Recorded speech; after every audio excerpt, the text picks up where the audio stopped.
បងប្អូនអើយដើរមកហាត់ប្រាណចឹងទៅឥឡូវចាប់គ្រប់គីឡូហើយក៏ដើររ៉ែដើម្បីយកគីឡូបន្ថែមអីចឹងទៅក៏ប៉ុន្តែវាដាំវាជួបជាមួយនឹងកាណនងបងប្អូន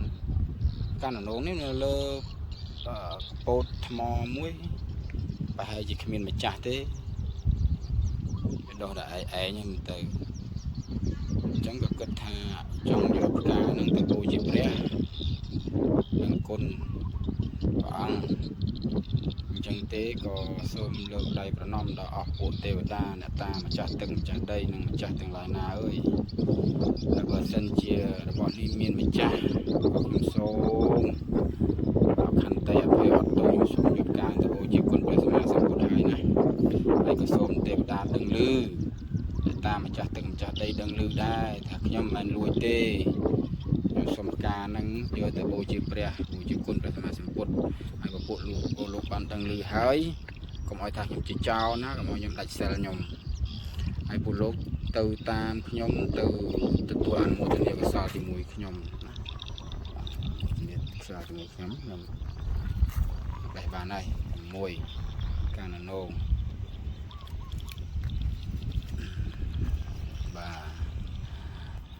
យកទៅបូជាគុណព្រះសម្មាសម្ពុទ្ធហើយបានថាបូជាគុណព្រោះអីកើតមកផែនដីនេះបើសិនជាគ្មានព្រះពុទ្ធត្រាស់ដឹងទេបើគ្មានដឹងថាធ្វើស្អីបានបុណ្យធ្វើអីបានបាបទេហើយ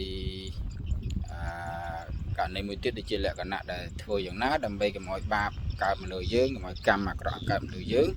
កុំឲ្យកុសលអាក្រក់កុំឲ្យអកុសលអាក្រក់ហ្នឹងកើតមកលើយើងគេធ្វើម៉េចអាហ្នឹងព្រះសម្មាសម្ពុទ្ធលោកសម្ដែងធ្វើអញ្ចឹងណាអញ្ចឹងដោយសារខ្ញុំបានស្ដាប់ហើយលោកខ្ញុំពិចារណាទៅក៏ឃើញថាវាអញ្ចឹងមែនជួបនឹងជីវិតពិតអញ្ចឹងមែនហើយខ្ញុំក៏ពិសោធន៍មើលទៅអញ្ចឹងហើយត្រូវហើយអញ្ចឹងកុំឲ្យកម្មអាក្រក់កើតឡើងថែមទៀតព្រះអង្គបង្រៀនថាធ្វើដូចម្ដេចហើយដល់ពេលខ្ញុំជួបនឹងជីវិតពិតអញ្ចឹងទៅក៏ពិសោធន៍ទៅអញ្ចឹងមែនអញ្ចឹងបានក៏បានព្រះអង្គត្រាស់សម្ដែងអីក៏មិនបានដឹងដែរអញ្ចឹងហើយនេះបូជាផ្កាព្រះអង្គបូជាគុណដល់ព្រះសម្មាសម្ពុទ្ធឲ្យបានត្រាស់សម្ដែងខ្ញុំបានដឹងដាក់ទៅយល់អញ្ចឹងខ្ញុំយកនេះទៅបូជាសូមពួកទេវតាអស់ទាំង10000លោកធាតុទៅតាមខ្ញុំមកហើយចាំអនុមោទនាកុសលពីខ្ញុំណាហ្នឹងហើយមានវត្ថុស័ក្តិសិទ្ធិដែលលោកមានដេជះអីមានអ្នកថែរក្សាអីលោកដឹងឮហើយនៅទីនេះក្តីនៅតាមខ្ញុំក្តីក៏សូមទៅជាមួយទៅដើម្បីទទួលអនុមោទនាកុសលពីខ្ញុំឃើញរូបព្រះពុទ្ធនៅកន្លែងសាលាឆោតទី1ខ្ញុំនឹងយកទៅបូជានៅកន្លែងនោះតំណាងថាជាព្រះពុទ្ធតាំងពីព្រះពុទ្ធមាននៅក្នុងចិត្តហើយ